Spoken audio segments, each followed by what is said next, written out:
ایک چھوٹے سے گاؤں نورپور میں ایک نیک دل مگر غریب آدمی رہتا تھا۔ اس کا نام سلیم تھا۔ سلیم دن رات محنت مزدوری کرتا تھا تاکہ اپنے بچوں کا پیٹ پال سکے۔ گاؤں کے لوگ اسے عزت سے سلیم امانت دار کہہ کر پکارتے تھے، کیونکہ وہ کبھی کسی کی امانت میں خیانت نہیں کرتا تھا۔ سلیم کی زندگی مشکل ضرور تھی مگر دل مطمئن تھا۔ وہ ہمیشہ کہتا، روزی میں کمی یا زیادتی انسان کے ہاتھ میں نہیں، اللہ دیکھ رہا ہے، وہ بہتر رزق دینے والا ہے۔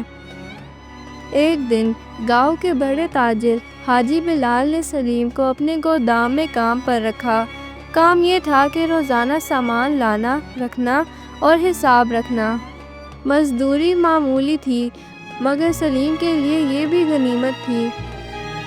ایک دن جب سلیم گودام صاف کر رہا تھا تو ایک کونے میں ایک چھوٹا سا لکڑی کا صندوق پڑا ملا۔ صندوق پر مٹی جمی ہوئی تھی۔ جب اس نے ڈھکن اٹھایا تو اندر سونے کے سکے چمک رہے تھے۔ آنکھوں کے سامنے روشنی سی چھا گئی۔ دل کانپ گیا۔ دماغ میں ایک خیال آیا، اگر یہ سونا میں رکھ لوں تو میری غربت ہمیشہ کے لیے ختم ہو جائے گی، بچوں کے کپڑے، کھانا، مکان سب ہو جائے گا۔ مگر فوراً دل کے کسی کونے سے ایک آواز آئی، سلیم، یہ تیرا مال نہیں، اللہ دیکھ رہا ہے۔ سلیم نے آنکھیں بند کی اور گہری سانس لی۔ نہیں، میں یہ نہیں کر سکتا، یہ آزمائش ہے۔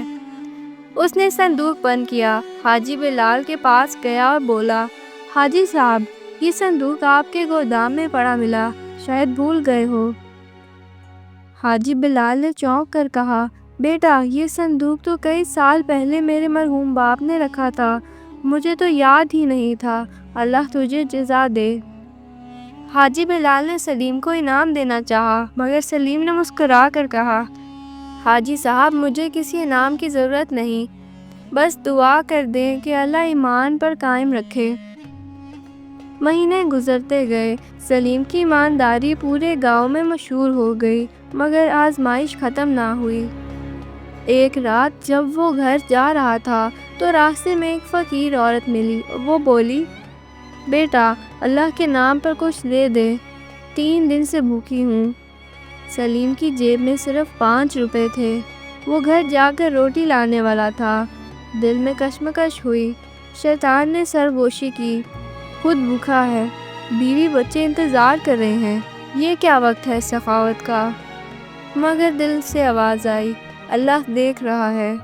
اس نے 500 روپے فقیر کے ہاتھ میں رکھ دی اور کہا، ماں، دعا دینا۔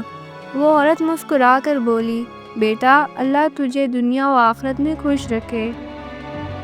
اسی رات کسی نے دروازہ کھٹکھٹایا۔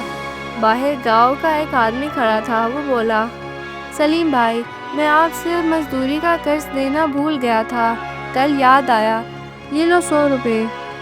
سلیم کی آنکھوں میں آنسو بہنے لگے۔ دل میں بولا، اللہ دیکھ رہا ہے، اس نے بدلہ دے دیا۔ وقت گزرا۔ حاجی بلال نے بڑھاپے میں گودام سلیم کے حوالے کر دیا۔ اب سلیم امین کہلانے لگا۔ اللہ نے رزق بڑھا دیا، عزت دے دی، مگر دولت کے ساتھ آزمائش بھی بڑھ گئی۔ ایک دن ایک گاؤں کے بڑے زمیندار کا بیٹا آیا۔ اس نے کہا، سلیم، اگر تو چاہے تو میرے باپ کی زمین کے حساب میں تھوڑا رد و بدل کر دے، میں تجھے 10,000 روپے دوں گا، کوئی نہیں جانے گا۔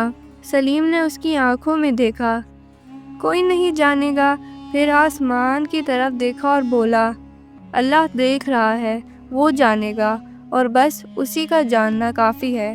زمیندار کا بیٹا ہنسنے لگا، بھلا تو اس اللہ کے خوف سے پیسے ٹھکرا رہا ہے جسے کوئی نہیں دیکھ سکتا؟ تو اللہ کو نہیں دیکھتا مگر اللہ تجھے دیکھتا ہے، اور بس یہی یقین ایمان ہے۔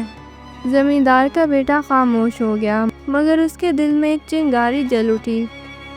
چند دن بعد وہی زمیندار کا بیٹا سلیم پر جھوٹا الزام لگا بیٹھا کہ اس نے حساب میں خیانت کی ہے۔ پورا گاؤں جمع ہو گیا۔ کچھ لوگ سلیم کے حق میں تھے، کچھ خلاف۔ حاجی بلال اب بوڑھا ہو چکا تھا۔ وہ بولا، سلیم، اگر تو بے قصور ہے تو اللہ خود تیری مدد کرے گا۔ سلیم خاموشی سے بولا، اللہ دیکھ رہا ہے، وہ بہتر فیصلہ کرے گا۔ گاؤں کے چودھریوں نے فیصلہ کیا کہ معاملہ اگلے دن طے ہوگا۔ سلیم ساری رات نماز میں روتا رہا، یا اللہ، میں نے کبھی کسی کا حق نہیں کھایا، مجھے ظالموں سے بچا لے۔ صبح جب سب جمع ہوئے، اچانک زمیندار کے بیٹے نے روتے ہوئے اعتراف کیا، میں نے جھوٹ بولا تھا، میں نے سلیم کو رشوت کی لالچ دی تھی، مگر سلیم نے انکار کر دیا تو میں نے انتقام میں اس پر الزام لگا لیا۔ سب لوگ سکتے میں آ گئے۔